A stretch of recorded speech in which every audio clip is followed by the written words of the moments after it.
பொங்கலுக்கு யாரையும் நான் எதிர்பார்க்க தேவையில்லைன்னு பேட்டி கொடுத்திருக்கிறார் அந்த சகோதரி. அவர் முகத்துல பார்க்கிற மகிழ்ச்சி தான் எனக்கான உற்சாக மருந்து.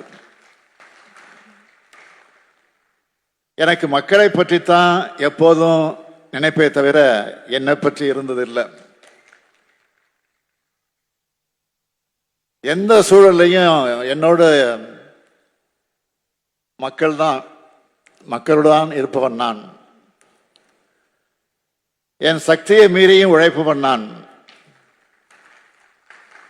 இது மாதிரி செய்திகள்லாம் ஒதுக்கி தள்ளிவிட்டு உழைச்சிக்கிட்டே இருப்பேன்.